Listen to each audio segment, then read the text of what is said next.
Photo काढा. Doctor Babasaheb आंबेडकरांचा जय जय जय जय जय भीम. नमस्कार, गर्जना महाराष्ट्राची आवाज वंचितांचा या चॅनलमध्ये आपलं सर्वांचं पुन्हा एकदा सरसे स्वागत. आज आपण नवी मुंबईच्या रबाळे या ठिकाणी आहोत. रबाळेमध्ये आपल्याच संघर्ष न्यूज या चॅनलचे मुख्य संपादक सचिन पुटगे यांचा वाढदिवसानिमित्त या ठिकाणी आपण आलेलो आहोत. तर त्याच अनुषंगाने आज महाराष्ट्रामध्ये ज्या ज्या शोषित, पीडित आणि वंचितांच्या वरती अन्याय होतात, जे लोक इतर व्यक्तीला फसवेगिरी करतात, अशा लोकांना धडा शिकवणारे, महाराष्ट्रामध्ये तळागाळामध्ये पोचून त्या अन्यायग्रस्त लोकांना न्याय मिळवून देणारे दयावान सरकार आज आपल्या बरोबर आहेत. अर्थात निकुम साहेब आपल्या बरोबर आहेत. भाई, त्याच अनुषंगानं आज महाराष्ट्रामध्ये महिलांवरती होणारे अन्याय असतील, जे महिला आज आपण ज्यांना एक वेगळी भूमिका, ज्यांना आपण ज्या भूमिकेमधून पाहतो महिलांसाठी, आणि वेगवेगळ्या या सरकारच्या माध्यमातून जे काही योजना आज राबवलं जातं, त्या अनुषंगानं आज ज्या बदलापूरमध्ये जे चिमुकल्यांवरती जे अन्याय त्या ठिकाणी झाला, त्याच अन्यायाला अनुषंगाने जो आरोपी आहे त्या आरोपीला कुठेतरी पाठीशी घालताना आपल्याला सोशल मीडियामधून आणि एकंदरीत या प्रस्थापित मीडियाच्या माध्यमातून आपल्याला पाहायला मिळालंय. काय सांगणार आहे त्या संदर्भात? पहिली गोष्ट तर अशी आहे की बदलापूरची जी घटना आहे, कलकत्ताची जी घटना आहे, ती खूप निंदनीय घटना आहे आणि त्याच्यासाठी फक्त निषेध निवेदन करणे हा उपाय नाहीये. कारण आपण फक्त निषेध आणि निवेदन करत राहणार आणि आरोपी हे याचे मोकाट सोडून हे कार्य करत राहणार, कारण त्यांना कोणाला कायद्याची भीती राहिली नाही. आणि सरकार तर असं मी तुम्हाला पहिलेही बोललो, सरकारला आपल्या सामान्य माणसाची चिंता नाहीये, त्यांना स्वतःची सत्ता कशी टिकवायची ही चिंता आहे. त्यांनी आता जी योजना काढली, लाडकी बहीण योजना, त्यापेक्षा सुरक्षित बहीण योजना ही जर काढली तर आपल्यासाठी सगळ्यात बेटर राहील. आणि ती जर का सरकार काढत नसेल तर दयावान सरकारने नक्की ती योजना सुरू केली आहे. कारण दयावान सरकार बद्दल संपूर्ण महाराष्ट्राला माहिती आहे की आम्ही निषेध निवेदन करत नाही, आम्ही जे करतो फैसला ऑन द स्पॉट करतो. आजपर्यंत आम्ही असे खूप लोकांना न्याय दिले, पण काही प्रत्येक गोष्टी आम्ही फेसबुकवर टाकू शकत नाही, कारण फेसबुकवर टाकलं तर फेसबुकवर आम्हाला बॅन करतात. तर म्हणणं असं आहे की जी घटना खूप निंदनीय आहे आणि त्या घटनेचा सगळं काही आम्ही माहिती घेतोच आहे आणि त्याचा पाठपुरावा दयावान सरकारतर्फे आणि बाकी सर्व जेवढ्या संघटना आहेत, जेवढे पक्ष आहेत आपले चळवळीचे, ते सर्व त्याच्यात लक्ष घालूनच आहेत. आणि आरोपींना कठोर शिक्षा व्हावी हेच आम्ही करू. आणि सुरक्षित बहीण योजना कशी राबवण्यात येईल याच्यासाठी आम्ही आमचे आता सुरुवात केलेली आहे. माझी तेच विनंती की सर्व तरुण मित्र मंडळ आहे आपले, त्या सर्व तरुणांनी एकत्र व्हावं, जिथं पक्ष, संघटना या सगळ्या गोष्टी न बघता एक सामान्य माणसावर, सामान्य आपल्या बहिणीवर, म्हणजे स्वतःच्या बहिणीवर त्याचा अत्याचार होते हा विचार करून तर उतरले तर कोणत्याही आरोपीच्या याच्यात म्हणजे बुडात दम राहणार नाही की आपल्या महिलेकडे नजर उठवून सुद्धा बघेल.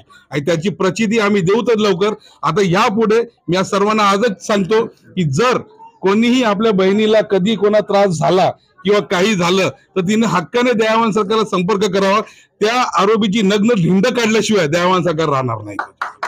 आज त्याच अनुषंगानं आणखीन एक महत्वाचा विषय आहे की सोशल मीडिया असेल किंवा प्रत्यक्षात असेल, ज्या आंदोलन मोर्चामध्ये वेगवेगळे लोक, खास करून महिला, या लोकांनी एक वेगळी जे मत मांडतात की हे जे आपलं आजचं जे भारतीय संविधान आहे, त्या संविधान बदललं गेलं पाहिजे, त्या भारतीय संविधानामुळं या लोकांना कठोर अशी शिक्षा होत नाही, अशा पद्धतीचं जे काही आज बोलताना आपल्याला दिसतंय. काय लोकांची मानसिकता आहे, काय तुम्हाला वाटतं एकंदरीत?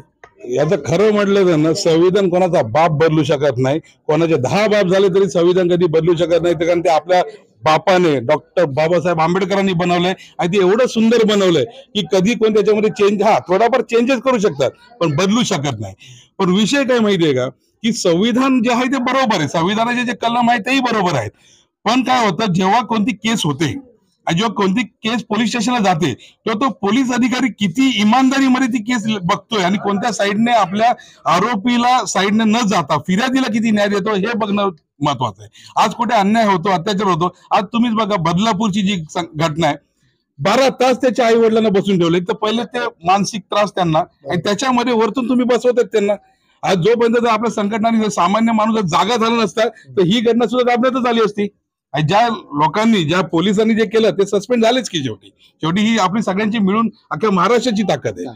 आणि याच्यामध्ये काय होतं, संविधान हे कधीच चुकीचं नाही, पण संविधानाला ज्याप्रमाणे लोक वापरतायत, ज्याप्रमाणे कायद्याचे जे लोक बसलेत, जे पोलीस असतील, जज असतील, कोणी असो, किंवा राजकारणी लोकांचा जो दबाव असतो, त्याच्यामुळे काय होतं, ते सगळी घटना जी असते ती एवढी केस डिली होत जाते की पुढे जाऊन आरोपीला सुटण्याचे मार्ग मोकळे होतात.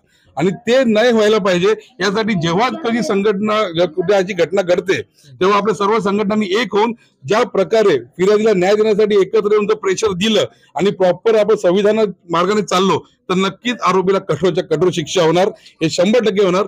पण आता लोकांना समजवणार कसं? कारण लोकांना काय फक्त सोशल मीडियावर बघतात आणि आपल्याला बसून घरात बसून टाईप करायला कोणाच्या बापाचं काय जातंय? कारण घरात बसून न्याय देता येत नाही. आज आपल्यासारख्या सगळ्या संघटना आहेत, आज किशोरबाई आहे, सचिनबाई, आज आमचे सगळे युवक दिसत आहेत मला समोर. आज हे बिचारे आपलं सगळं घर सोडून, आपल्या आई, आपले मुलं सगळे सोडून आज एका वेगळ्या लोकांसाठी, सामान्य लोकांसाठी लढतात, तेव्हा स्वतःची जीवाची पर्वा न करतात. त्यामुळे सर्वात पहिले मी अशा सगळ्या आपले जे युवक दिसत आहेत त्या सगळ्यांचे मी अजून आभार मानतो की तुम्ही असेच पक्के राहा, एकत्र राहा, कोणती पक्ष संघटना न बघता एक संघटित, एक भीम सैनिक म्हणून एकत्र राहा. नक्कीच आपण काही ना काहीतरी याची कायापालट करू शकतो. याच अनुषंगानं तुम्ही आज जे पोलीस चौकीमध्ये किंवा न्यायालयामध्ये जे न्याय मिळाला पाहिजे गोरगरीब लोकांना, ते मिळत नसल्या कारणानं आज तुम्ही दयावान सरकारच्या माध्यमातून लोकांची भूमिका मांडून त्यांना न्याय मिळवून देता. एकंदरीत या सर्व गोष्टीवरती तुम्ही जसं म्हणालात सोशल मीडियामध्ये काही गोष्टी टाकू शकत नाही, ते बॅन केलं जातं. काय अनुभव आला की थोडक्यात म्हणजे की लोकांना कशा पद्धतीनं डावळलं जातं? खरंच हे लोक म्हणजे न्याय पीडितांना देण्याऐवजी आरोपींना पाठीशी घालतात असं तुम्हाला दिसतं? 100%. आता तुम्हाला एक सांगतो, लातूरची एक घटना, अरविंद खोपे 12 वर्षाच्या मुलाला मारलं गेलं, क्रूरपणे मारलं गेलं, पण त्या हत्येला आत्महत्या दाखवली गेली का? कारण ती जी संचालक जो आहे त्या शाळेचा, ती आश्रमशाळाची, त्या संचालक जो आहे तो बीजेपीचाच एक माजी आमदार राहून गेलेला आहे. आम्ही आंदोलन केलं, आम्ही प्रेशराईज केलं आणि आम्ही साम दाम दंडभेद सगळं वापरलं, तेव्हा जाऊन काही आरोपी अटक झाले तिथे आणि त्याच्यानंतर त्यांना सुटण्याचे मार्ग नाहीयेत.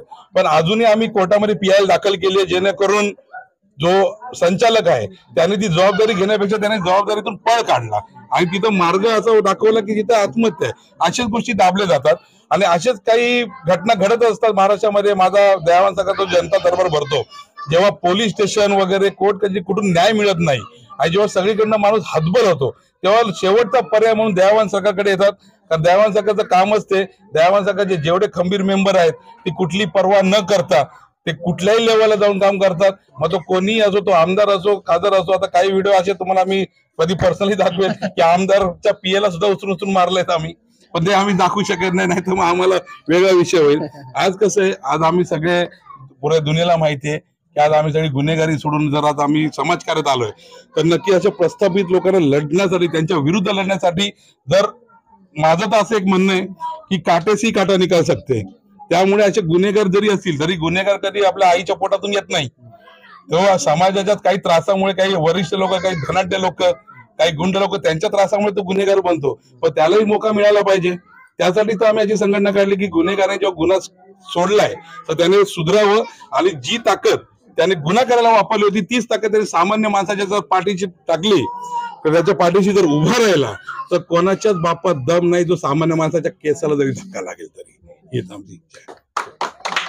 आज लोकसभा गेला, आता विधानसभा आला. लोकसभेच्या वेळेला एक प्रकारचा नरेटिव्ह सेट करून आपल्या बहुजनांची एक प्रकारची संविधानाची जे काही बदलवणार आहेत अशा पद्धतीचं बोलून एकंदरीत महाविकास आघाडीनं त्यांच्याकडे वोट डिवायडेशन करताना आपल्याला दिसलं. परंतु त्याच्यानंतर आज आता हे 5-6 महिन्यांमध्ये आपल्या आरक्षण असेल किंवा इतर जे काही गोष्टी आपण बघितलेल्या आहेत की अन्याय असेल, ह्या सगळ्या गोष्टीवरती आज हेच सरकार म्हणजे जे तिन्ही सरकार त्या विषयावरती आज कुठेच बोलताना दिसत नाही. त्या अनुषंगानं आपल्या बहुजनांना, खास करून आपल्या आंबेडकरी चळवळीतले जे लोक आहेत, एक पक्षाला टार्गेट करून जे सातत्यानं सुपारीबाज घेऊन जे काही करतात, मला माहिती आहे तुम्ही कुठल्याच पॉलिटिकल मध्ये नाही आहात, तरी देखील आज वंचित बहुजन आघाडीमध्ये एवढी मोठी भूमिका आज आदरणीय बाळासाहेब आंबेडकरांनी घेतलेल्या आहेत. तर आज जे विधानसभा आलेला आहे कसं बघताय या सगळ्याकडे? मग आता विधानसभा आता कसं आहे, सगळे आता बाकी काँग्रेस राहिली, जसा शरद पवार गट झाला, अजित पवार गट झाला. आता कसं झालं माहितीये का, त्यांच्याकडे शरद पवार गटाचा मुद्दाच नाही. त्याला त्यांना मुद्दा करून काही ना काही घुसायचंय. आपल्या बौद्ध समाजाचे, मुस्लिम समाजाचे वोट त्यांना पाहिजे. मग संविधान बदलतात हा याचा प्रोपागंडा केला पूर्ण, तर सगळीकडे ऍडव्हर्टाईज केली, जेणेकरून काहीतरी करून आपले लोक त्यांना चिटकतील. कारण त्यांचे अर्धे आमदार गायब झालेत, थोडे इकडे जाऊन बसलेले आहेत, त्यामुळे ते करतायत. बाकी बीजेपीचा तो फंडाच आहे, तो सगळ्यांनाच माहिती आहे की काही ना काहीतरी करून आपल्या समाजाला कसं दाबता येईल तेच करतात. पण हे मुद्दे काही कामाचे नाही, हे सगळे खोटे मुद्दे आहेत आणि खोट्या मुद्द्यावरती राजकारण चाललंय. आज तुम्ही विचार करा, आज एवढा मोठा छत्रपती शिवाजी महाराजांचा पुतळा पडला, त्याच्यावर कोणीच भाष्य करत नाही, कारण भीती वाटते मागे ईडी लागेल, सीबीआय लागून टाकतात. एकदा त्यांच्या उलट बोललं तर जेलमध्ये जा, सोबत राहिलं तर एक सत्ता होऊन जा, असं प्रकरण चाललंय. त्यामध्ये आपले वंचितचे आपले बाळासाहेब आंबेडकर हे एकटे लढतायत. तर आपल्या समाजाने ऍक्च्युली एकजूट होऊन त्याच्यासोबत राहायला पाहिजे. ऍक्च्युली त्यांचा खूप आता बघा, त्यांच्याचमुळे सगळा समाज एकत्र आला होता, एका झाडाखाली सगळा समाज आला होता.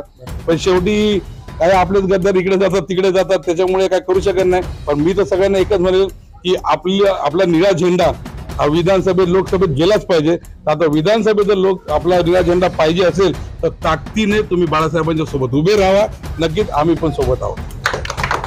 खूप खूप धन्यवाद भाई, आपण आपल्या चॅनलला अमूल्य असे तुम्ही वेळ दिलात, खूप चांगले आपल्याशी संवाद साधलात. हे होते दयावन सरकारचे हुकुम भाई, आपल्याबरोबर खूप चांगल्या पद्धतीने बोललेले. पाहत राहा आपल्या संघर्ष न्यूज आणि गर्जना महाराष्ट्राची आवाज वंचितांचा या चॅनलला लाईक करा, शेअर करा, सबस्क्राईब करायला अजिबात विसरू नका. तेच थांबतो. धन्यवाद.